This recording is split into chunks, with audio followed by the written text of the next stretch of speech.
All right, we're back. Let's start with number 6. We're halfway through. And so again, we're on chapter 11 and we're going through these notions of public goods and common resources. Number 6 says, imagine a 2,000-acre park with picnic benches, trees, and a pond. Suppose it is publicly owned and people are invited to enjoy its beauty. When the weather is nice, it's difficult to find parking on the summer afternoons. Otherwise, it's a great place.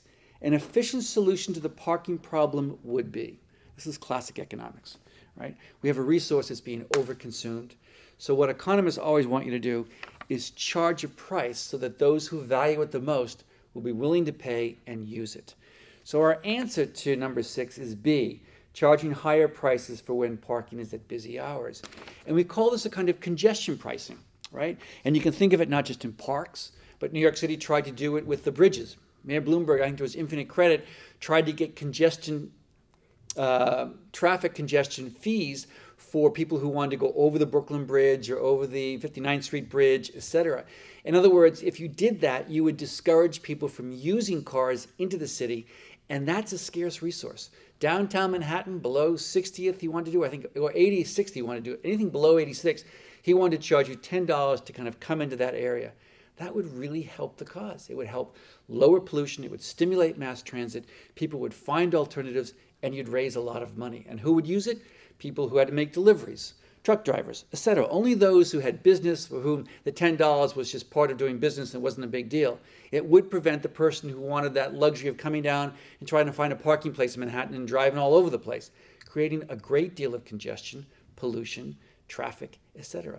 So congestion pricing is a great idea, and it was just painful that Staten Island and Queens used their representatives to kill it at the State Assembly. Anyway, another story, but it's a story that's kind of relevant to where we are in New York, because it's not just parks and parking, it is traffic and downtown congestion. So the city of London has done it, and it's improved bus travel. Buses move faster because there's less traffic.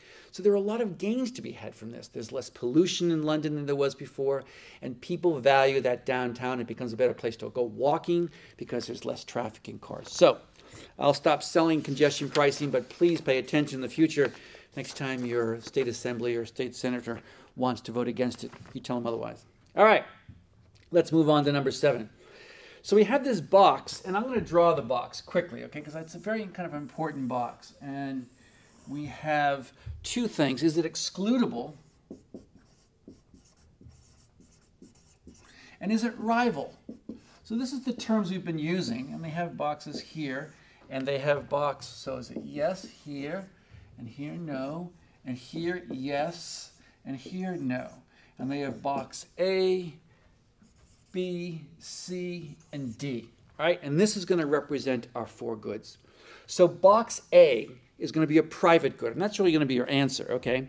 The box labeled A is a private good. Why? Because it's rival in consumption and it's excludable. This is a carton of milk. This is a hamburger. This is an ice cream. Coffee at Starbucks. They're all rival in consumption. No one can drink the cup of coffee that I have in my hand, putting it in my mouth, okay? That's my cup of coffee. It's excludable. Yes, I don't get it unless I pay. So these are private goods. The extreme then are public goods. Is it excludable? No, I can't stop people from using this, whether it was like, national defense or something. And is it rival? No.